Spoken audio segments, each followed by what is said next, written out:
Чао а тутти! Всем привет! Бенвенути! С вами Ольга. Добро пожаловать на мой канал Мама Мия Красотка Сардиния. Не поскупитесь на добрый подарок в виде лайка или в виде вашей подписки, если вы еще на меня не подписаны, чтобы оказать добрую поддержку развитию этого канала, где я рассказываю о жизни Сардинии. Не только о ее красотах, в виде шикарных пляжей, окруженных бирюзовыми лазурными водами, но и о жизни уютных городов, сейчас стильно наряженных к праздникам, традициях и трудолюбивых, добрых людях, необыкновенной природе, насекомых, животных, национальной кухне, а также о шопинге, о разных стильных штучках, которые мы можем здесь купить, или вдохновиться идеей на покупку чего-то подобного для украшения лучшего места на земле, где нам си сенте бене, где мы чувствуем себя хорошо и защищенно нашего дома. Сегодня мы с вами побываем в двух городах, которые сложно сравнивать, так как каждый уголок Сардинии, как и Италии, в целом по-своему уникален. В каждом городе даже есть какое-то свое национальное блюдо, какие-то оригинальные вещи, которые делают только здесь, своя изюминка. Итак, мы с вами находимся в Ла-Маддалене, где, собственно, я сейчас проживаю. Город портовый, небольшой, но ничем не уступающий по красоте и стилю другим городам. Например, к Рождеству у нас установили вот такой рождественский вертеп. По-итальянски это называется «Il Presepe». Большая декорация, изображающая рождение младенца Иисуса Христа. Если вы присмотритесь хорошо, то одной фигурки вы тут не найдете. Как вы думаете, кого? Правильно, самого виновника торжества, младенца Иисуса. Его пока нет, потому что по католическому календарю он родится в ночь на 25 декабря. А я снимала это видео немножко раньше. И сейчас, конечно, вся святая семья в сборе. Итак, в центре города Ла-Маддалена находится вот такая статуя Гарибальди, личность революционера, которая здесь считается культовой. И вот рождественская елочка уже загорелась. Гуляют люди. Мы находимся на центральной площади. Возле здания муниципалитета находится крытый рождественский рынок, а рядом команда Баба Наталья, Санта-Клаусов, готовит для людей рождественские угощения. Каждый город Сардинии к Рождеству, но по большей части к Новому году, Каподанно, приезжают известные итальянские артисты и выступают бесплатно на центральных площадках городов. У нас в Ла-Маддалене выступала юная, но очень известная поп-рэп-дива Анна Пепе. В Ольбе выступали очень милые ребята из группы «Пингвины». В Кастельцардо были Лади и Рама. Так что можно попасть на топовый концерт в Сардинии совершенно бесплатно. А пока полюбуемся вот такой связанной елочкой. Хорошая идея. Игрушки покупать, вешать не надо. Поставил на новогоднее время, потом постирал и убрал до следующего Нового года. Красота. А мы с вами уже заглянули внутрь одного из магазинчиков с керамикой, да и не только. Очень интересные, оригинальные вещи можно здесь купить. Обычно продавцы не любят, когда снимают, потому что, к сожалению, люди могут копировать, выдавая потом непорядочно это за свою работу. Надеюсь, среди нас таких нет. Вот такой оригинальный цветочный горшок мы видим. Хотела я было его купить, но оказалось, что это растение слилось с горшком при помощи воска навсегда. Очень классные часы краб, мне понравились, сделанные из дерева. А мы с вами едем дальше. За окошком машины мелькает гора Панеттон. Панеттоны в рождественские праздники в Италии – это целая религия. И если вы смотрели мои короткие видео, то уже узнаете город Темпио. Благородный каменный красавчик, даже несколько сохранивший дух средневековья, кажущийся с виду таким холодным, но на самом деле очень душевный, веселый, потому что это одна из столиц сардинского карнавала, о котором я рассказываю в одном из своих влогов. Если интересно, посмотрите. Приехали мы сюда не случайно. Здесь живет наша тетя, которой 95 лет. И она уже грешным делом подумала, что может не дожить до Нового года, как на выручку приехала вся семья. В такой отель мы заселились. До этого в Темпио мы приезжали 25 декабря для того, чтобы в кругу семьи отпраздновать Рождество. Предлагаю взглянуть на подъезд, где живет наша тетя. Вот такая записка. «Bentornati a casa, viva la vita, Элена сей гранде». Она меня тронула, потому что там написано «Добро пожаловать домой». Да здравствует жизнь. Элена, ты очень сильная. Скорее всего, человек вернулся из больницы. И близкие встречали его вот такими словами поддержки. Это очень мило. Это слова воскрешающие.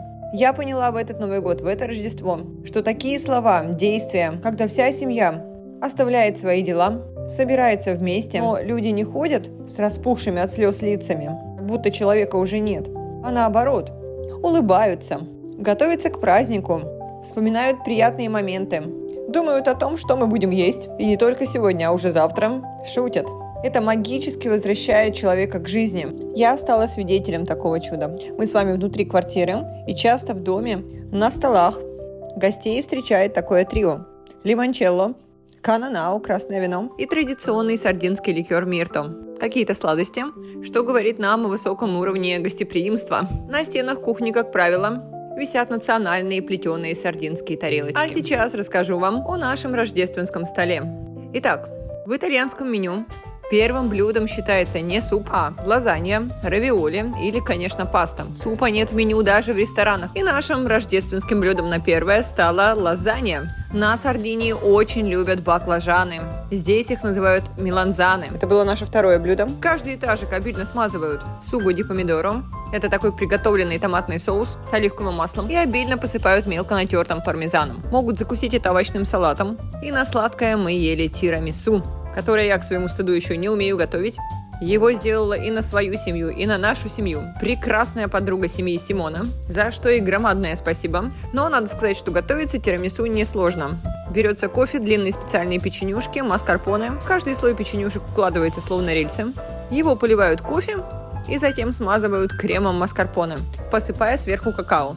И снова тяжелая артиллерия и дольче сарди, для которых уже в моем желудке не нашлось места. Колечки с вареньем из инжира называются тирикки. Очень тонкое нежное тесто.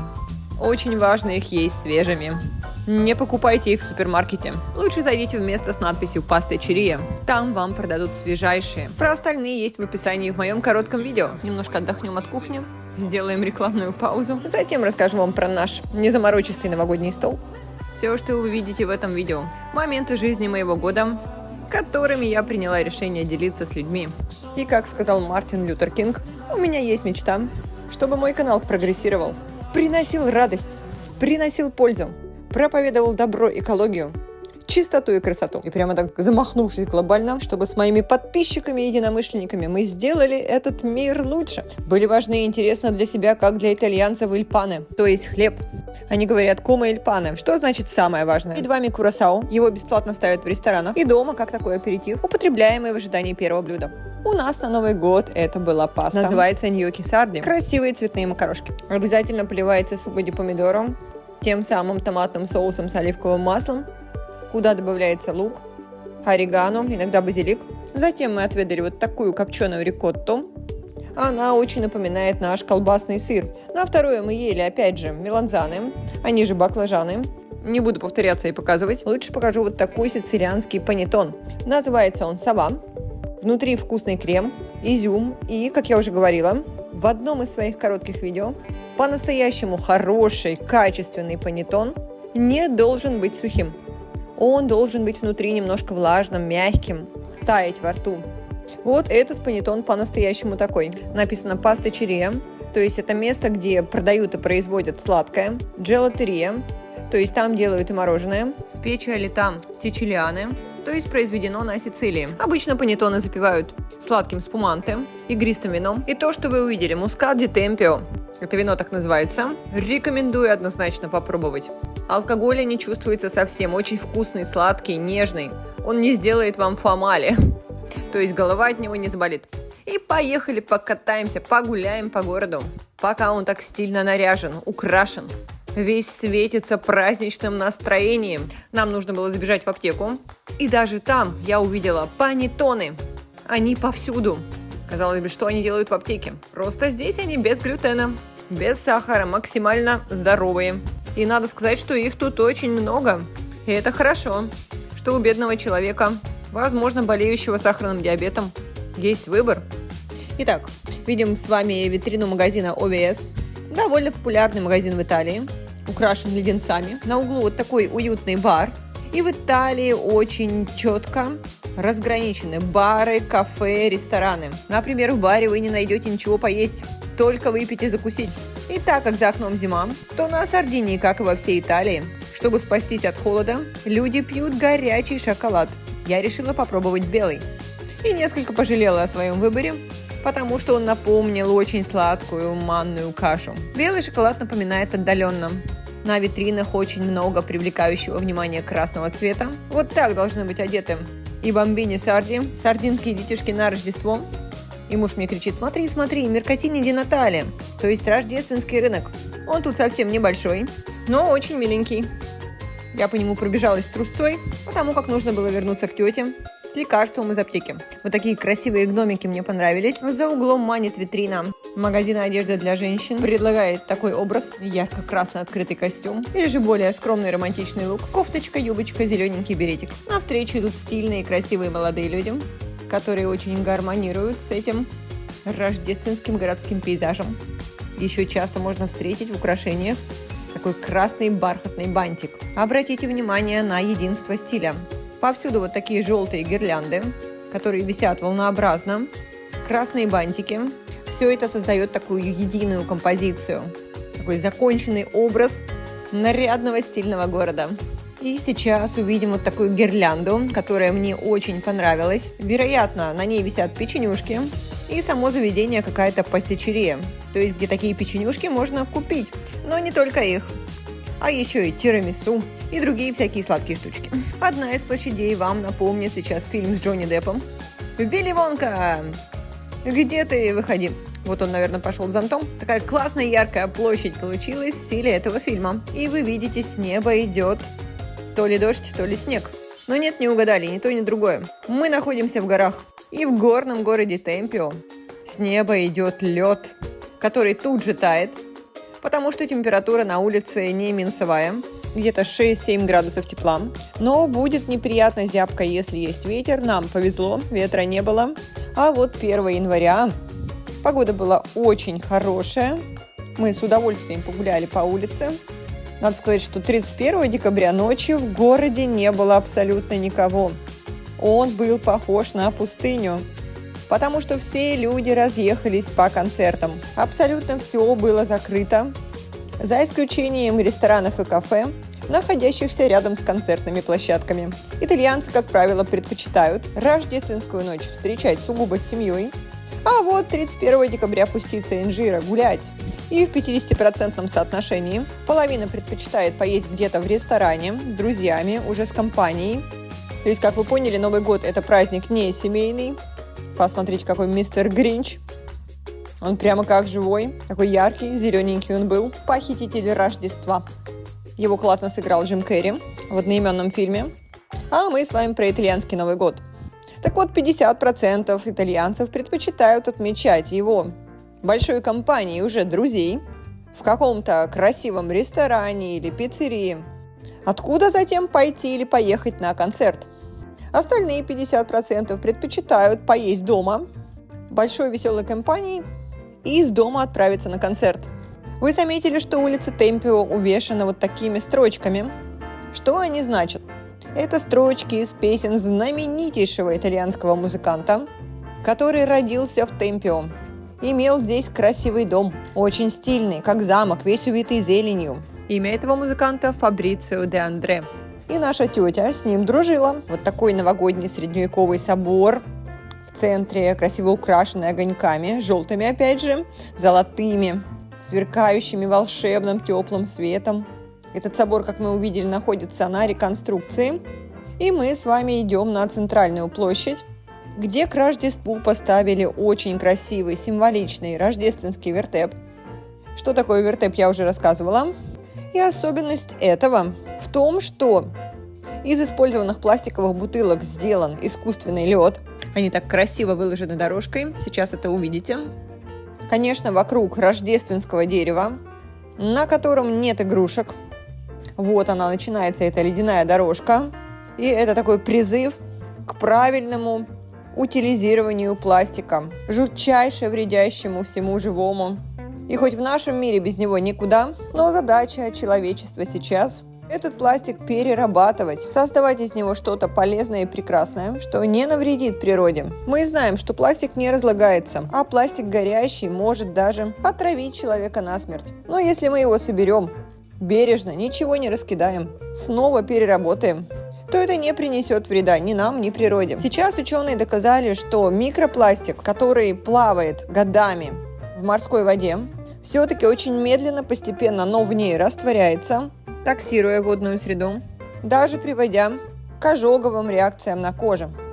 Но не будем о грустном, будем правильно утилизировать пластик, в соседстве с которым из настоящего льда сделаны вот такие фигурки, изображающие младенца Иисуса со своими родителями, Марией и Иосифом. Очень добрая и нежная ледовая скульптура. Снова пускаемся в путь по поющим улицам Темпио, на которых не только к Рождеству, а весь год висят строчки из знаменитых песен Фабрицио Дендре. Красивые стильные новогодние шарики украшают каменную стену. И если мы видим на стене ярких девушек в национальных одеждах, это значит, что перед нами магазин, где можно приобрести какие-то традиционные национальные вещи.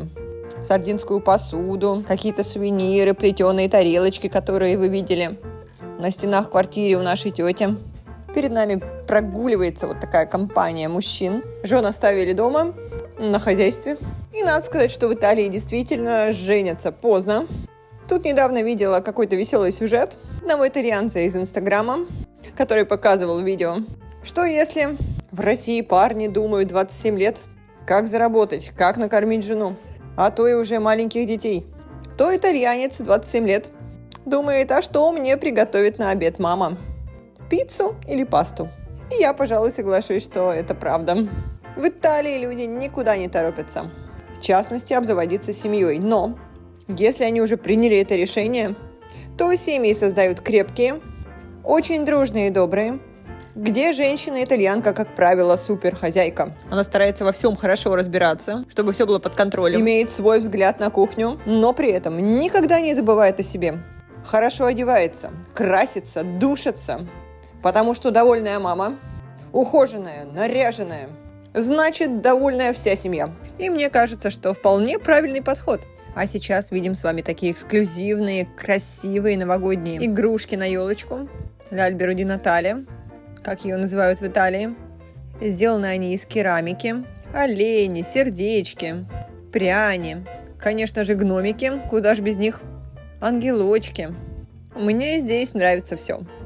Вот эту птичку, у которой на крылышке сердечко, мы можем увидеть и на домах Сардинии. Написано «Palline di Natale».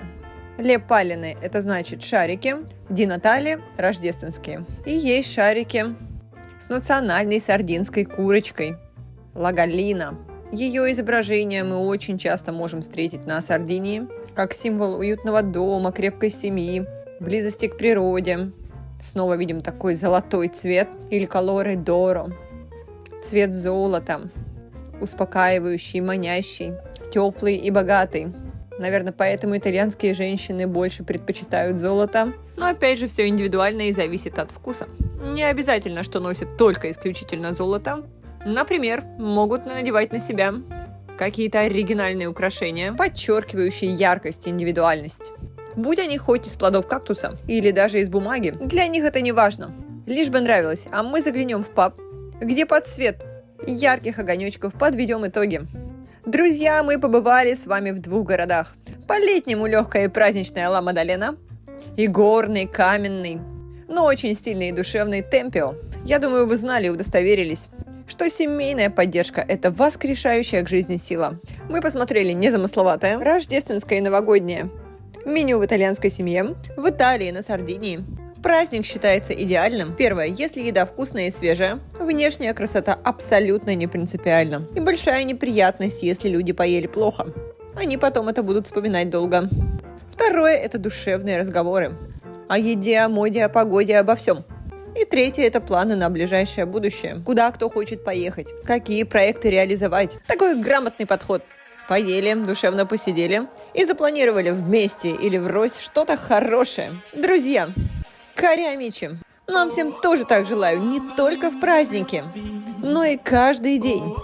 Ценим настоящее, вкусную еду, близких людей и заглядываем в будущее, как будто мы уже там, представляя его в самом позитивном, в самом лучшем для себя виде.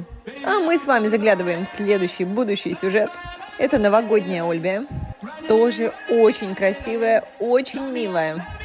В этом году люди, видно, наряжали улицы этого города с душой. А когда мы делаем что-то с душой, когда нам самим это доставляет удовольствие, результат всегда ждет отличный. Друзья, спасибо, что были на моем канале. Чао!